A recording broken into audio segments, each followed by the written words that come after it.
Hi, this is Cinderella Jane. Today I want to tell you some of the tools that I used in making the cake in my previous video. And just so you know, these were the first two videos I had ever made for YouTube. As you can see, I'm mixing up my icings now, and I started out on low, and the reason you start out on low is because you don't want to sling that powdered sugar all over your icing. Oh my gosh, it makes such a mess. So I have my little splatter guard on there, and you can add stuff to it down that little chute there, or you can just let it mix up and it keeps your kitchen a little clean.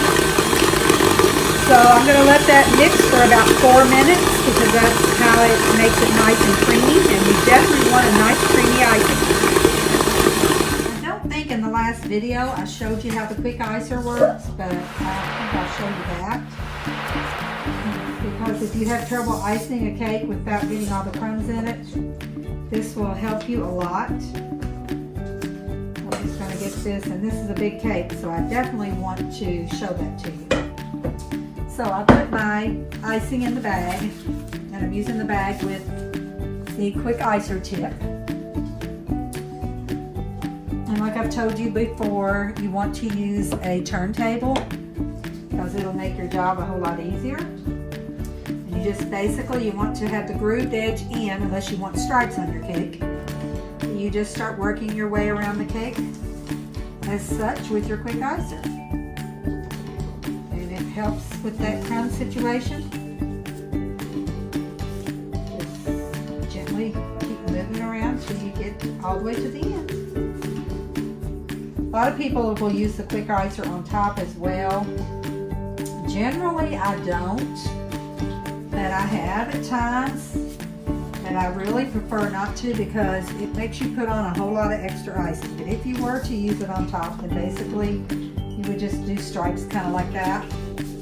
And then after you get the icing on there, then you would go through and, oops, I did it on the opposite side. This does better if you use your spatula towards you. It helps keep the crumbs from getting in your icing as much. Okay, so I'm just going to go ahead and smooth my sides out a little bit.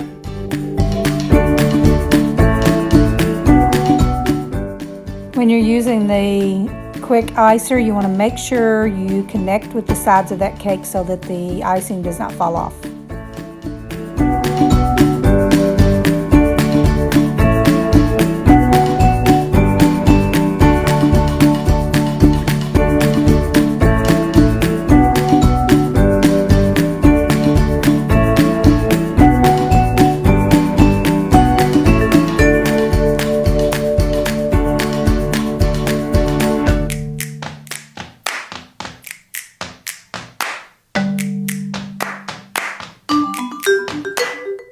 Then you can take a paper towel and smooth out your icings to make sure it's nice and smooth. Pretty much any paper towel will do, but if you use Bounty towels, I notice they have a word on them, so you want to make sure that you don't use the part of the towel that has a word, because the last thing you want is someone seeing the word Bounty on the top of your cake. So just keep doing that, and don't be afraid to put a little pressure on that so that you can get it nice and smooth.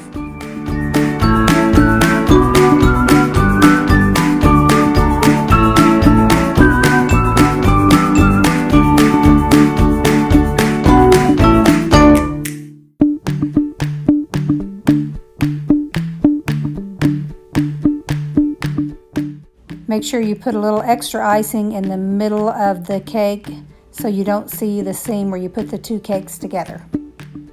Then just go back and smooth that out again.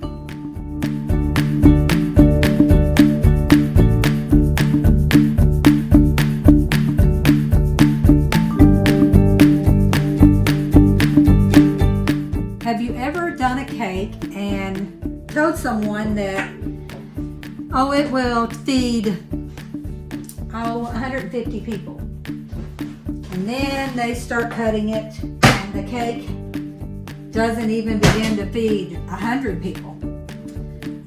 Well, that happens quite often. The neat thing about a sheet cake is you can mark your pieces, and what you mark is 2 by 2 squares. So this item will come in very handy.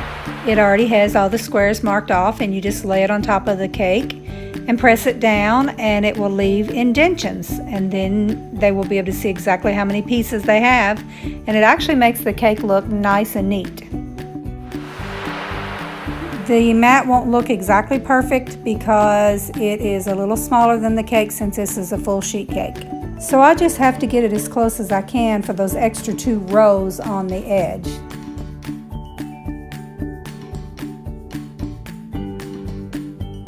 If you're doing it on a half sheet, it's a perfect fit. It's not going to be a perfect fit on this one.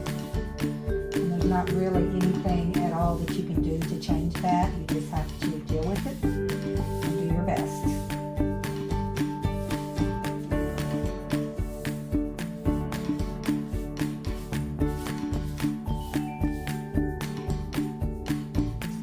Up and your pieces are marked.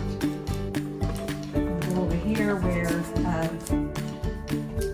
my little sides got indented a little bit because of this thing, and I'm just going to neaten that back up a little bit again.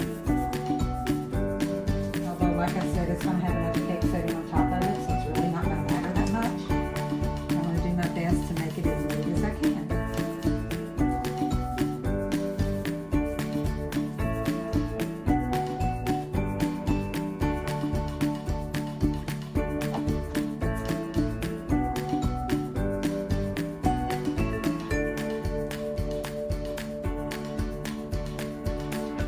Get a spot like this, it would have been easier with the other kind of thing I used to use, but this one is easier in so many other ways that I went ahead, go ahead and stick with it.